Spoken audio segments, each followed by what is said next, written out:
Você já acordou com a sensação de que algo importante aconteceu enquanto você dormia? Não um sonho banal, algo mais profundo. Como se uma decisão tivesse sido tomada sem a sua participação consciente. Existe uma verdade que ninguém diz em voz alta sobre o sono.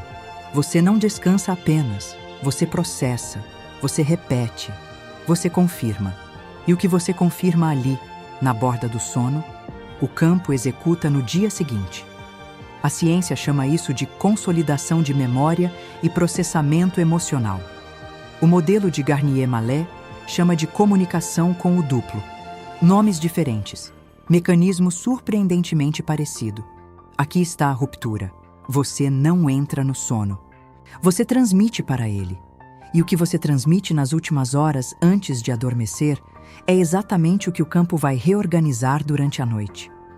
Hoje você vai entender o mecanismo completo, não como motivação, como engenharia. E a parte mais perturbadora é que você acha que está descansando, mas está, na verdade, repetindo o mesmo padrão pela milésima vez. João tem 47 anos, engenheiro em São Paulo. Passou os últimos 6 anos estudando desenvolvimento de consciência. Leu Jung. Passou pela terapia. Conhece seus padrões de cor. E mesmo assim, toda manhã, acordava com a mesma sensação. O peso não saiu. Como se o sono não tivesse tocado naquilo que precisava ser tocado. Em uma conversa, seu colega de trabalho disse uma coisa simples. João, o que você leva para a cama não é seu corpo, é o seu estado. Jung chamou de sombra o conjunto de conteúdos que a consciência rejeita, mas que continuam ativos, especialmente à noite, quando o ego relaxa o controle. O sono é o único momento em que a sombra opera sem filtro, sem persona, sem narrativa de defesa. O material bruto processa. O problema não é o que acontece enquanto você dorme. O problema é o que você injetou no sistema antes de fechar os olhos. Espiritualmente, e aqui entramos no modelo de Garnier-Mallet. Existe uma leitura vibracional que propõe o seguinte: o ser humano opera em 2 tempos simultâneos. O eu presente, aquele que age, reage, pensa, sente, e o duplo, uma parte de você que opera fora da linearidade do tempo, acessando possibilidades que o eu presente ainda não processou. O sono, nesse modelo interpretativo, é o portal de comunicação entre os dois. Não como magia, como função.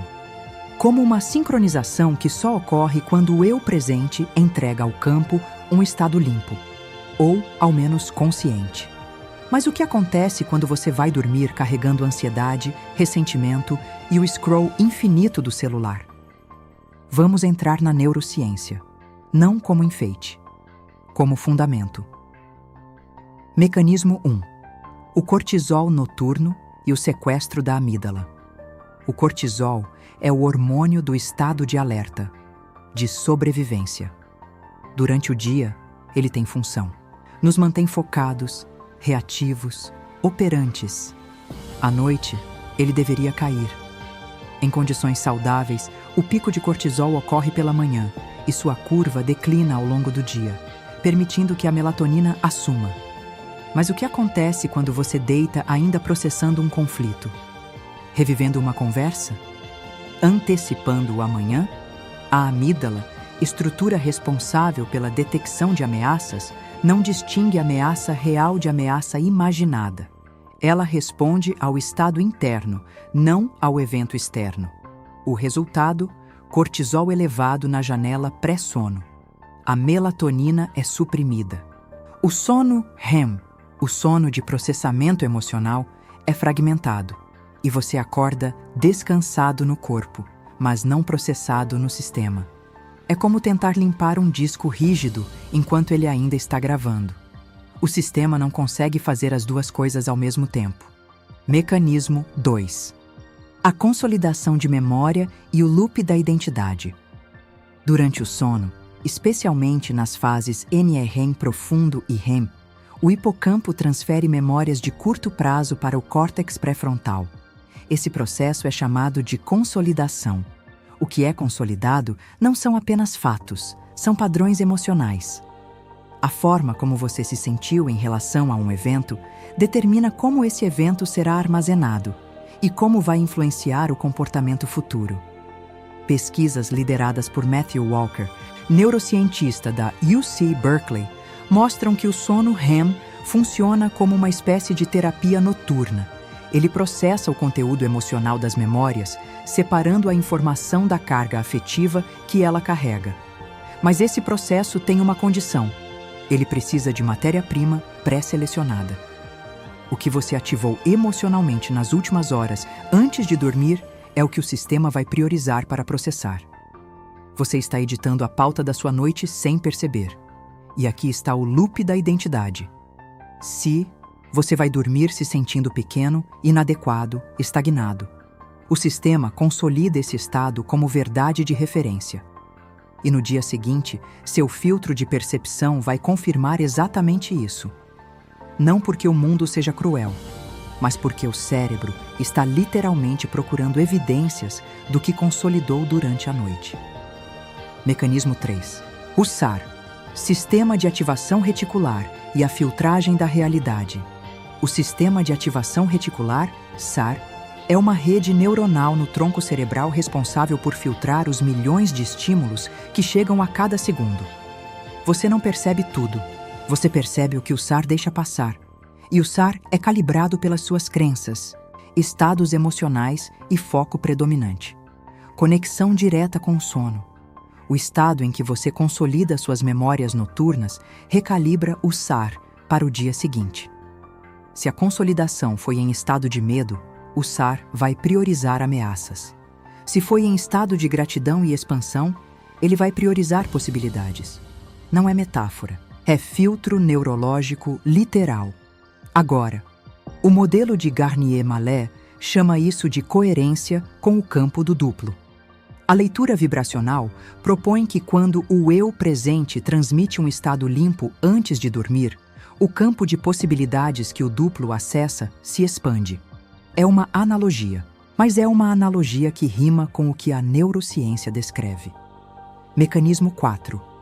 A infância e o condicionamento noturno. Muito antes de você entender o que é processamento emocional, seu sistema nervoso já estava aprendendo o que é seguro à noite. Crianças que foram colocadas para dormir em estados de tensão, pais brigando, ambiente instável, ausência de acolhimento, desenvolveram associações específicas entre o estado pré-sono e o perigo.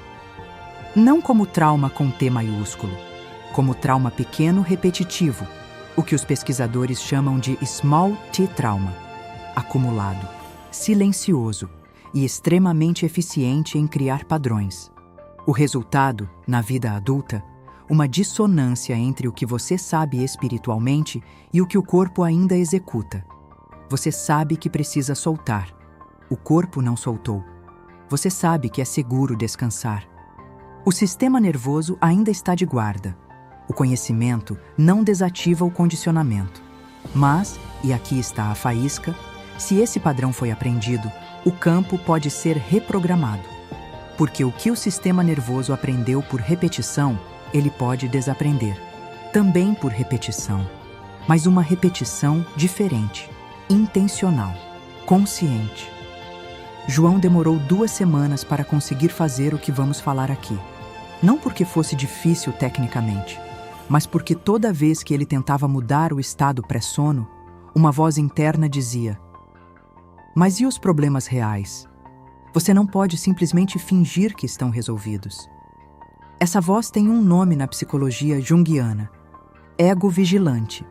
A parte que acredita que se você soltar a preocupação, a realidade vai desmoronar.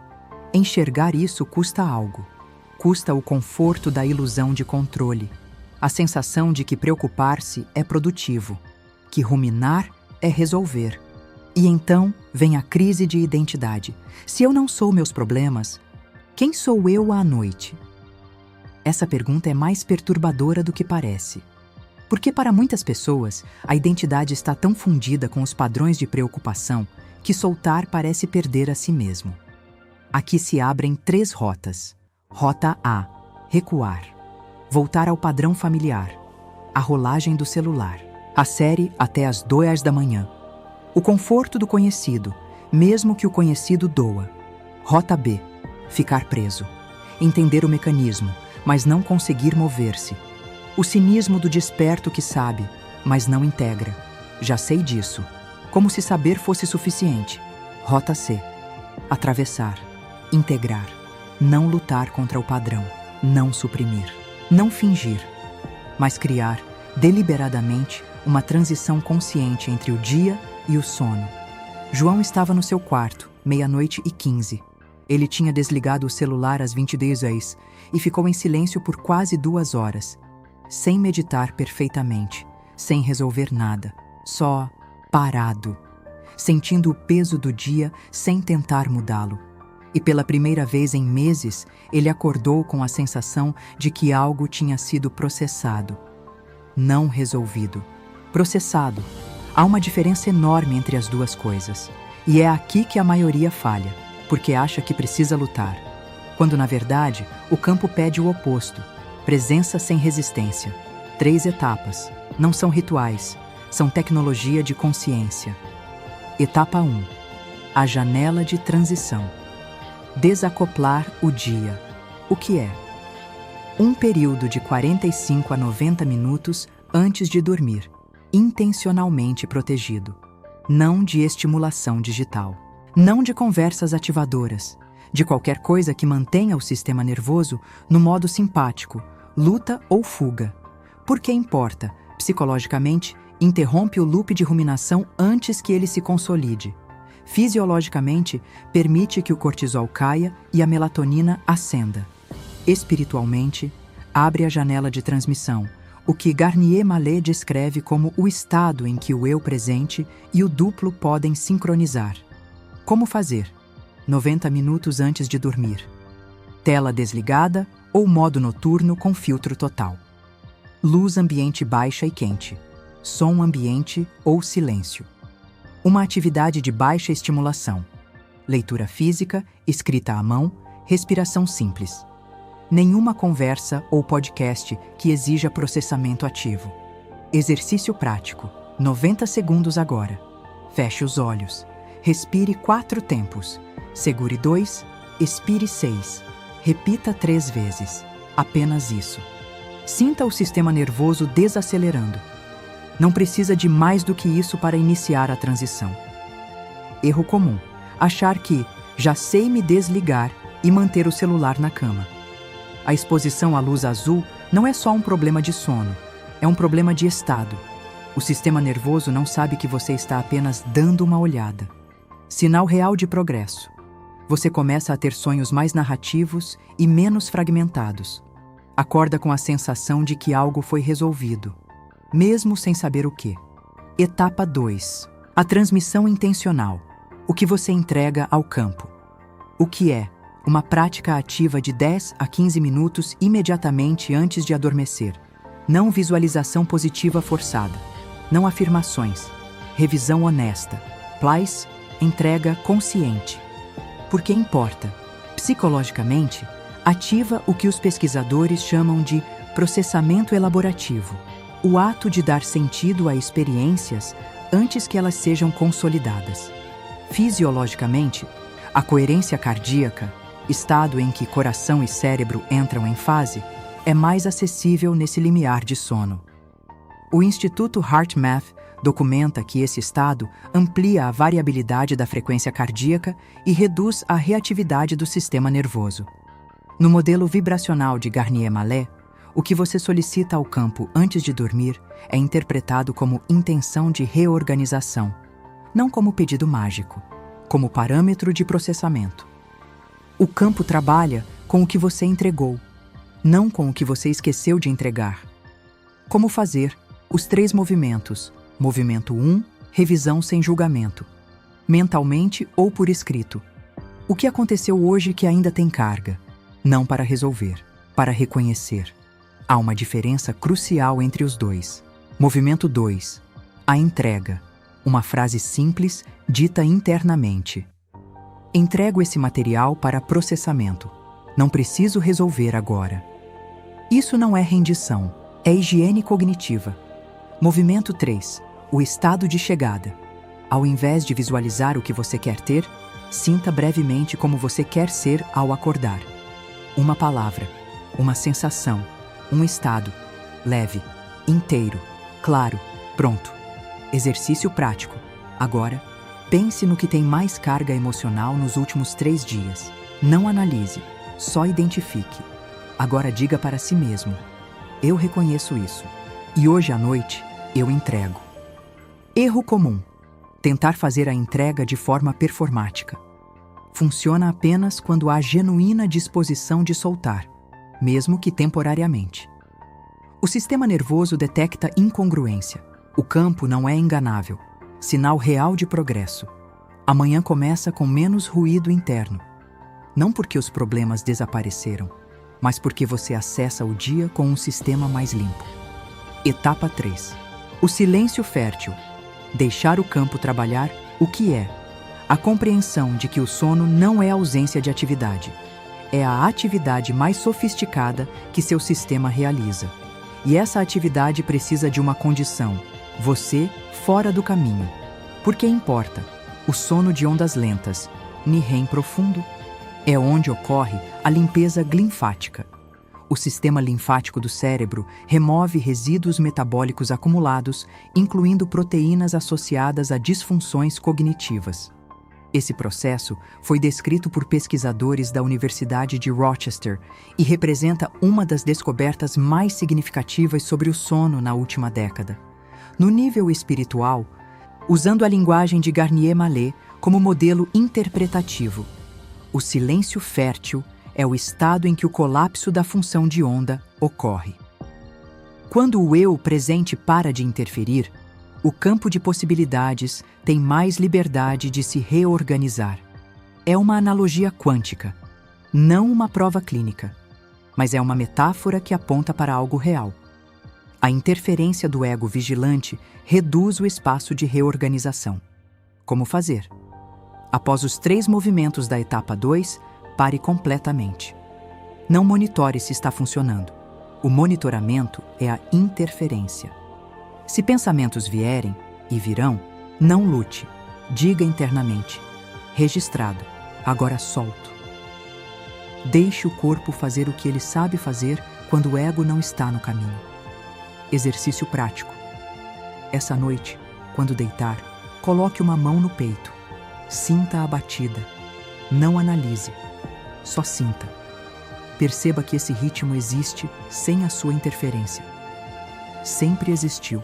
É o campo funcionando sem o ego. Erro comum: acordar e imediatamente checar o celular, antes que o estado consolidado durante a noite possa se estabilizar. Os primeiros 10 a 15 minutos após acordar são críticos. São o período em que o estado processado ancora ou é interrompido. Sinal real de progresso. Você começa a acordar com ideias que não havia tido antes. Soluções que surgem sem esforço.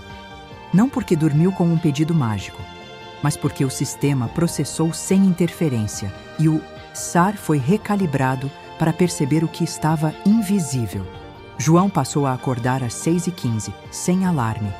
Não porque a vida tinha ficado mais fácil, mas porque ela chegava ao dia com menos ruído. E menos ruído significa mais sinal. Quando a frequência muda, e aqui usamos frequência como metáfora de estado mental predominante, não é a realidade externa que muda primeiro. É o filtro de percepção. Você começa a notar o que sempre estava lá. As pessoas certas aparecem com mais frequência, porque você para de filtrá-las como ameaça. As oportunidades ficam visíveis, porque o SAR foi recalibrado. O corpo fica mais leve, porque o sistema nervoso saiu do modo de sobrevivência crônica. Isso não é o sono te entregando uma vida melhor. É o sono te devolvendo acesso à vida que já estava disponível. O portal existe toda noite. O que você transmite para ele, isso é uma escolha. O campo não precisa da sua luta. Ele precisa da sua presença. Agora uma pergunta para os comentários. Qual dessas 3 rotas você reconhece em você agora? A. Você ainda recua. O padrão antigo ainda é mais forte. B. Você está preso, sabe, mas não consegue mover. C. Você já atravessou e pode compartilhar como foi. Deixa nos comentários. Não como relatório, como mapa para quem vem depois de você.